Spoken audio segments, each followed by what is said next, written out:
మన మదనపల్లి మార్కెట్ సంబంధించి స్టాక్ ఎంత మాత్రం వచ్చింది ఏమని మీకు వీడియోలో తెలియజేసాను. 6:43 వరకు వచ్చిన స్టాక్ ప్రకారం దిగుమతి ఎంత మాత్రం వచ్చింది ఏమి ఎలా అనేది మీకు వీడియోలో తెలియజేసాను. అందరికీ గుడ్ మార్నింగ్, అందరికీ శుభోదయం. సో ప్రస్తుతానికి ఏదైతే 6:43 వరకు స్టాక్ ఎంత మాత్రం దిగింది ఏమి ఎలా అనేది మీకు వీడియోలో తెలియజేస్తాను. చూడండి, మరి ప్రస్తుతానికి నవంబర్ 6, 2025 గురువారం. అందరికీ గుడ్ మార్నింగ్, అందరికీ శుభోదయం. సో ప్రస్తుతానికి స్టాక్ ఎంత మాత్రం దిగింది ఏమి అనేది మీకు వీడియోలో తెలియజేస్తాను. దాన్ని అయితే అంతే మొలకల్చెరువు మార్కెట్ తర్వాత వర్షం కూడా పడింది. అన్నీ ఒకసారిగా అడ్డంకులు అయితే మొలకల్చెరువుకి అయితే ఉండే. నేను వర్షము దాంతోపాటు క్వాలిటీని తగ్గింది. ఒక లాట్ మాత్రం 520 రూపాయలు అంతే. మళ్ళీ మార్కెట్ యావరేజ్గానే 100 రూపాయలు ఇంకా 250 రూపాయల లోపల యావరేజ్గా జరిగింది.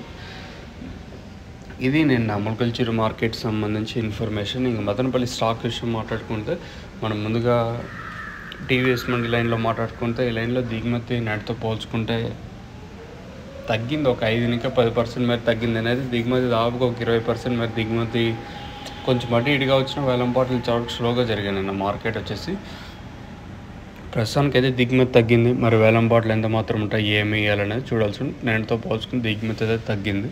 మరి వేలంపాట్లు ఏ విధంగా ఉంటాయి ఏమి అనేది చూడాల్సి ఉంది. ఓవరాల్గా ఏదైతే ఈ పక్క కేజీఎన్ మండి లైన్, అలాగే టీవీఎస్ మండి లైన్, ఈ పక్క వెంకటేశ్వర భాగ్యలక్ష్మి మండి లైన్ మాట్లాడుకున్నా కూడా దిగుమతి ఈ పక్క ఏం పెద్దగా మార్పు అయితే లేదు, కానీ ఆ పక్క మాత్రం ఆ లైన్లో కొంచెం తగ్గింది దిగుమతి.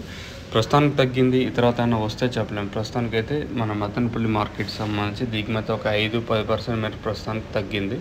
ఇంకా ఖచ్చితంగా ఈ తర్వాత కూడా ఒక్కొక్కసారి దిగుమతి అనేది వస్తూ ఉంటుంది. సో ప్రస్తుతానికి అయితే మన మదనపల్లి మార్కెట్ సంబంధించి దిగుమతి అయితే తగ్గింది. మరి వేలంపాట్లు ఏ విధంగా ఉంటాయి ఏమి అనేది చూడాల్సి ఉంటుంది.